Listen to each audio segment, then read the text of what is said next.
the ballroom, first of which will probably be several questions about this, I imagine. Is it a big story? It seems that way. The president's cost estimate has changed several times. I think it's up to $300 million now. Given the nature of all this, will the White House commit to releasing all of the donors and how much they're spending and how much of his own money the president is putting on the line to this? We have released the full list of donors thus far. Perhaps there will be more people who want to generously contribute to this project. And the president, yes, has committed his own resources. And when he releases that information, which I'm very confident he will, you will all see that. We'll see a dollar figure from the president? Yes, he will. And I would also just add the president has been incredibly transparent. I would reject any notion otherwise when it comes to this ballroom project. It's something he personally has obviously taken an interest into and has talked with all of you in this room many times about. You have seen the model in the Oval Office. Last night he showed that for you. But when this plan was presented and when these renderings, as soon as they were complete, the president directed me to come out here and to share them with all of you. I did an entire opening remarks about what this ballroom project was going to look like. With any construction project, there are changes over time as you assess what the project is going to look like, and we'll continue to keep you apprised of all of those changes, but just trust the process. This is going to be a magnificent addition to the White House for many years to come, and it's not costing the taxpayers anything. The president is privately funding this ballroom addition to the White House grounds. Jennifer. To follow up on that, one thing that's not in the president's model is the East Wing bunker, the President's Emergency Operations Center. Can you say if his update, that $300 million, does that include the cost for upgrading that bunker? Look, like any security enhancements that are made on the White House grounds, those will be made and maintained by United States Secret Service.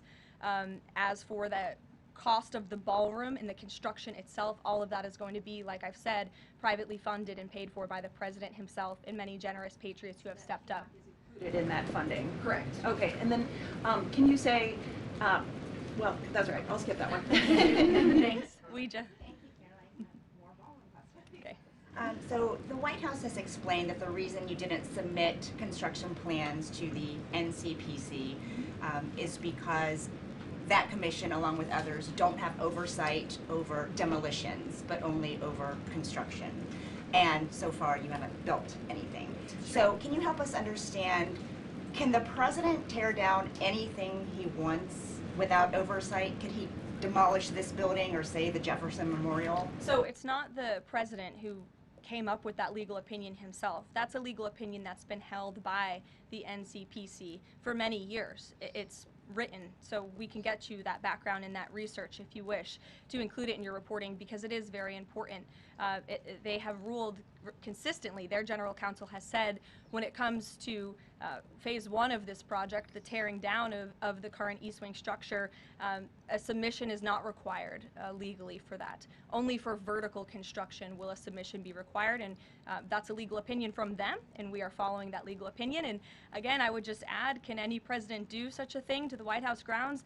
There have been many presidents in the past who have made their mark on this beautiful White House complex. This briefing room, as you all know, was not once a briefing room. It was a swimming pool. There have been presidents who have completely torn down the executive mansion. If you look at what President Truman did, some of the photos of the construction project that took place in those years, I think sitting here today, we're all grateful for those efforts and the modifications that happened at that time.